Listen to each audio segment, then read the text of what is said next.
What about Claude Persona Exchange?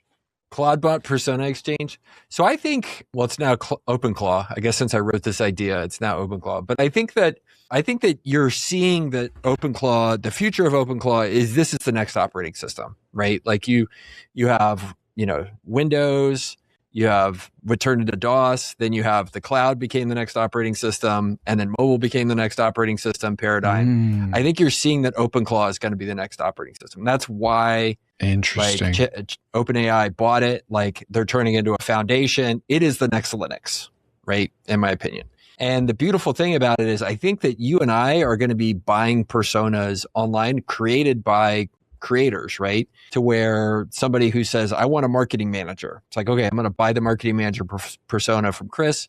He knows what he's doing about this stuff. There's an entrepreneur persona. There's a sales rep persona. So I think somebody could extrapolate from today, right? Where OpenClaw is and just say, look, the future is people are going to be buying fully deployable, like AI agents to operate on your behalf. And they're going to feel like employees, just they'll be running on OpenClaw.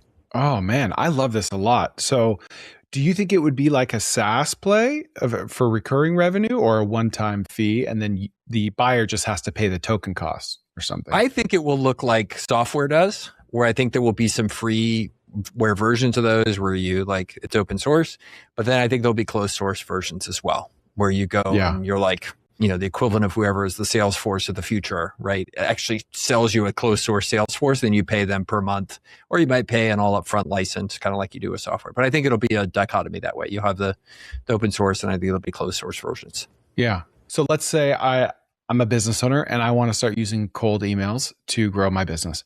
I would go to this marketplace, Claudebot marketplace, whatever it is, and filter for cold email, filter for marketing, filter for cold email. Oh, okay, this one's $30 a month and it uses Instantly and MailChimp and yada. Like you could see the tech stack of it, right? Yeah. Maybe see like the approximate token costs.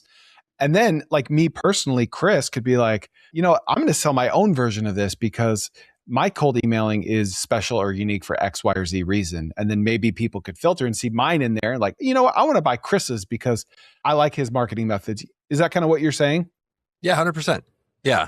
And then the cool thing is if you're the exchange, you basically become the eBay of these things, right? And you become the place that takes a cut on all this kind of stuff. You're the Upwork for Claudebot personas. That's the even more exciting vision rather than just making the actual personas is like you actually become the middleman on all of them. And the place where you go get them, you sit in the middle, all that kind of stuff. Well, as of right now, OpenClawExchange.com is taken. OpenClaw Marketplace. You got to go with OpenClaw Bay. Is that taken? Oh, there it is. Let's see. OpenClaw, that's taken. I feel like we need a pun in here, like open closet. Open closet. SET. Yeah. No, that's taken. Wow, there are weirdos out there. This is a good idea. I like how you shifted how I'm looking at this as the next operating system. That's an interesting framework. Yeah. Okay. Now, along those same lines, AI replicas of famous geniuses. Oh. This could be the same business. Think Masterclass. Okay, Masterclass is like a huge business. Yeah. Like it's like a $500 million business where people pay to get taught by Oprah. Gordon Ramsay teaches you how to make hamburgers. Okay, but anyway, so back to Masterclass, which is a ridiculously good business, right? It's a info products business. They go sign exclusive things with Mike Krzyzewski, Oprah, whoever, and you take the class from them, right? Great business, right? And they're a subscription business. So you're paying $50, $99 a month, all you can eat, all this kind of stuff. You take these courses from these folks who, by the way, are so removed as billionaires from you and me that you have no business taking a class from these people. Don't worry about that part. But imagine instead of Masterclass where you just sat there and did a class for this person, somebody has gone through and trained LLMs on everything that certain people have written. So you could go in and you're paying $99 a month for this like master mentor product. But instead of taking a course from Oprah, you're sitting down and having a conversation with Steve Jobs about your product idea. Or you're sitting down and getting coached on physics from Albert Einstein, right? Mm-hmm. Or you're talking about how to become a better driver with like Mario Andretti. And like you go and train these things and tell the LLM, you are this person, and have a conversation with people. That's the idea. I love that idea. I feel like maybe this is too hokey or unrealistic, but if you were to combine this like with the new hologram technology, where you could have an actual sit down in-person conversation trained on millions of words of their data, their content about something very relevant to you. Like, what if it were trained on you and them? Like, so I'm in the process of moving from ChatGPT to Claude, right? And so you can go into ChatGPT, you just go to settings, data, export.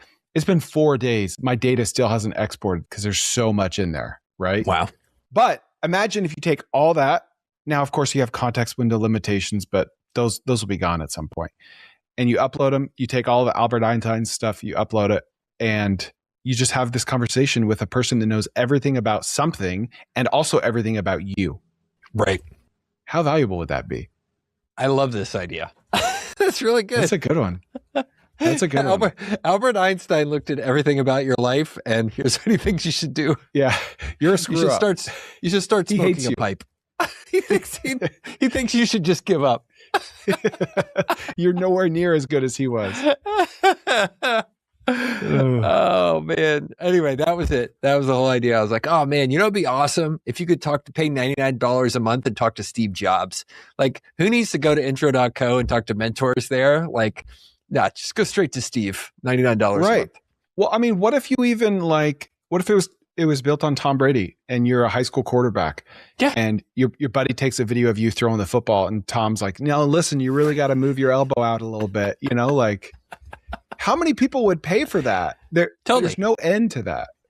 Totally. Well, I was going to make a Tom Brady joke. Like, oh, you should divorce your wife and she'll get married and have a kid with some other guy. Yeah. Hey, you should choose football over family. That football looks a little too inflated. Have you thought of taking some air out of that? Don't. It's really good. All right. Which one do you want to do next? Let's go metro section. I don't know. How old are you now? 39. 39. So you're old enough to remember an era where newspapers were still something, right? Like when you were 12, newspapers were still something. I kind of, in my mind, dated around 2005. It was beautiful. Like the metro section actually used to have reporters hanging around City Hall. They would actually go in and do real reporting, investigative reporting. They were writing 1 or 2 stories a week, so they could actually really report on things. They would get quotes from people. And if you go look at local coverage now in most markets, like here in San Antonio, there's none. There's 5 people working at our local newspaper covering San Antonio. It's basically, and our newspaper doesn't even get printed here. It gets printed in Houston. If you want to get a paper newspaper, it gets shipped in overnight from Houston. So that's how things have fallen. And to me, I would love to pay for and subscribe to a website that actually has that kind of real, the information, you're familiar with that site, but imagine it's covering your city and really covering real stuff.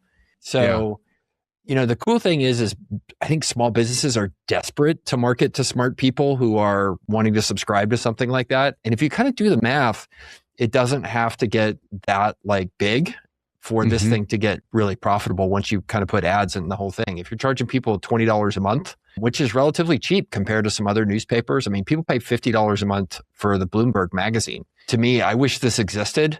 I'm just the wrong person to execute on it because the last thing I want to own is a newspaper. But yeah, that's it.